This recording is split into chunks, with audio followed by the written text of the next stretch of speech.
সুপ্রিয় দর্শক, আসসালামু আলাইকুম। আপনাদের সবাইকে স্বাগত জানাচ্ছি এখনকার আলোচনা। আপনাদের সঙ্গে আছি আমি সিরাজুল ইসলাম। দর্শক, অনেক খবর আছে। মার্কিন প্রেসিডেন্ট ডোনাল্ড ট্রাম্প বলেছেন ৪৮ ঘন্টার ভেতরে যদি ইরান হরমুজ প্রণালী খুলে দেওয়ার ব্যাপারে চুক্তি না করে, তাহলে ইরানের উপরে ভয়াবহ হামলা চালানো হবে। তিনি একই সাথে আশাবাদ ব্যক্ত করেছেন যে খুব শিগগিরই ইরানের সাথে একটা ফাইন সুন্দর একটা চুক্তি হচ্ছে। তিনি যে হুমকি দিলেন আবার যুদ্ধ সংঘাত, এর ভেতরে কিন্তু আশ্চর্যজনক একটা ঘটনা ঘটেছে। সেটি হচ্ছে তেলের দাম কমেছে। দুই ধরনের তেলের দাম, ব্রেন্ট ক্রুড এবং ওয়েস্ট টেক্সাস ইন্টারমিডিয়েট, দুই ধরনের তেলের দামই ৫% কমেছে। এশিয়ার বাজারে যে সমস্ত স্টক এক্সচেঞ্জ সেখানে লাভ দিয়েছে ঊর্ধ্বমুখী। সুপ্রিয় দর্শক, এই সব বিষয় নিয়েই এখনকার আলোচনা। আশা করি আলোচনা থেকে অনেক তথ্য পাবেন এবং আলোচনা ভালোও লাগবে। শেষ পর্যন্ত সঙ্গে থাকুন এবং লাইক কমেন্ট শেয়ার করে আমাদের চ্যানেলটিকে এগিয়ে যাওয়ার জন্য আপনারা সবাই পাশেই থাকুন। দর্শক, চলুন বিস্তারিত আলোচনা করি। প্রথমেই মহামতি ডোনাল্ড ট্রাম্পকে দিয়ে শুরু করি। তিনি দুইটা বক্তব্য দিয়েছেন। একটা বক্তব্য হচ্ছে ইরান চুক্তির জন্য পাগল হয়ে গেছে, চুক্তির জন্য আমেরিকার পিছনে ঘুরছে, এবং তিনি বর্ণনা দিচ্ছেন যে শনিবারে যে হামলা চালাতে চেয়েছিলেন সেই ব্যাপারে বলছেন যে ইরান আমাদেরকে ফোন করলো, তারা আমাদের কাছে অতি বিনয়ের সাথে, তিনি ঠিক এইভাবে বলছেন, অতি বিনয়ের সাথে আমাদেরকে অনুরোধ করলো যে একটু আলোচনা করা যায় প্লিজ, বলেছেন। আবার বলছেন যে যদি চুক্তি না করে তাহলে দ্বিতীয় বিশ্বযুদ্ধের পরে সবচেয়ে বড় হামলা হবে। তাহলে কি করে হয়? এ কথা মিলল না তো। যারা চুক্তির জন্য বা হামলা বন্ধের জন্য অনুনয় বিনয় করে তারা তো চুক্তিই করে ফেলতো এতক্ষণ, তাদের কি হুমকি দেওয়া লাগে? আসলে ডোনাল্ড ট্রাম্পের কথা মিলছে না, মেলে না, কিন্তু তবু আমাদের শুনতে হয় এই কারণে যে ঘটনার এক সাইডের নায়ক বা খলনায়ক যাই বলি, ট্রাম্প তো বটেই। তিনি কি বলছেন, কি করছেন, কোন দিকে যাচ্ছেন, তার পদক্ষেপগুলো কি এগুলো তো ফলো করার একটা ব্যাপার থাকেই। আফটার অল এই যুদ্ধ তো তারাই শুরু করেছে। যুদ্ধের একটা বিগ পার্ট আমেরিকা এবং ডোনাল্ড ট্রাম্প।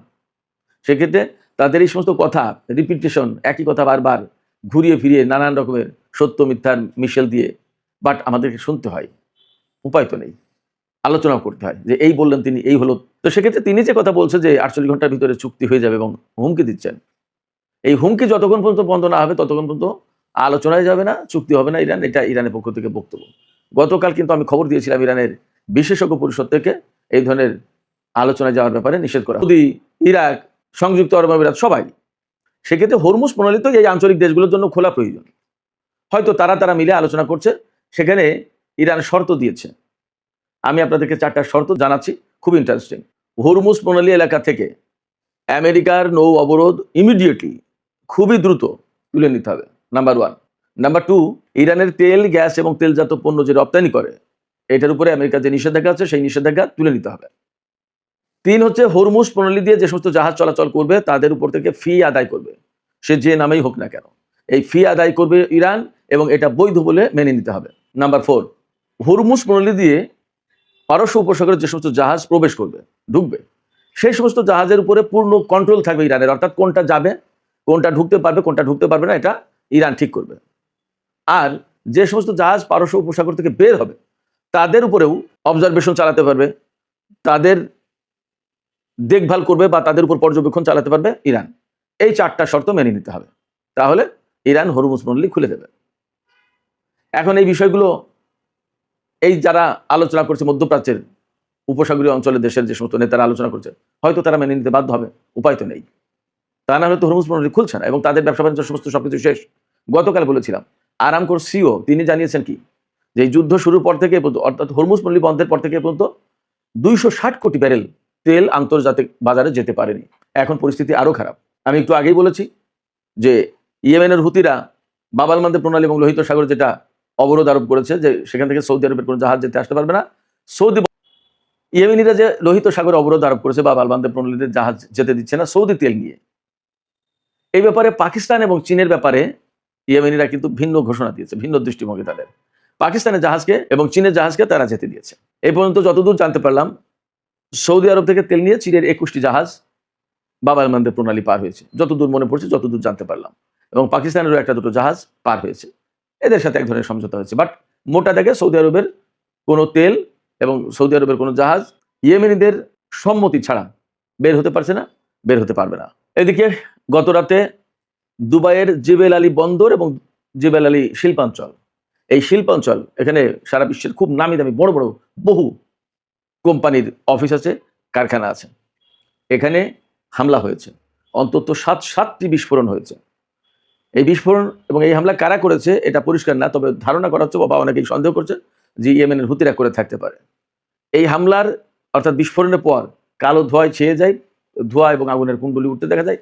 এই বিষয়টা ভিডিও করার জন্য চেষ্টা করেছিল দুইজন ব্যক্তি, হয়তো কেউ কেউ আরো বেশি, বাট দুইজনকে আটক করা হয়েছে। ডোনাল্ড ট্রাম্পের হুমকি নিয়ে আমি আরেকটু কথা বলি। ডোনাল্ড ট্রাম্প যখন ইরানের বিরুদ্ধে হামলা চালানোর ব্যাপারে ব্যাপক হুমকি দিচ্ছেন যে যদি চুক্তি না করে তাহলে ইরানকে একেবারে ধ্বংস করে দেওয়া হবে।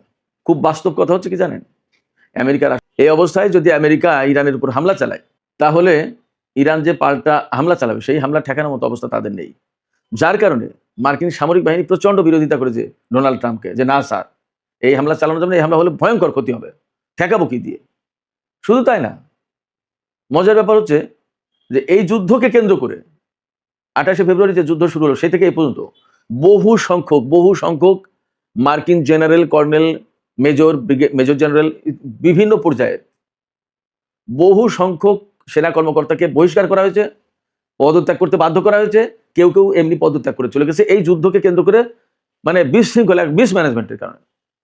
যুদ্ধ করে তো সামরিক বাহিনী, তাদের একটা সিস্টেম আছে। না যুদ্ধমন্ত্রী পিট হেগসেথ, না প্রেসিডেন্ট ডোনাল্ড ট্রাম্প, দুইজনের কেউই তো যুদ্ধ পরিচালনার অভিজ্ঞতা রাখে না, দক্ষতা রাখে না। ডোনাল্ড ট্রাম্প যুদ্ধ যেভাবে পরিচালনা করছে সেটা হচ্ছে তার মনে যখন যা আসছে সেটা তিনি তাই করছেন।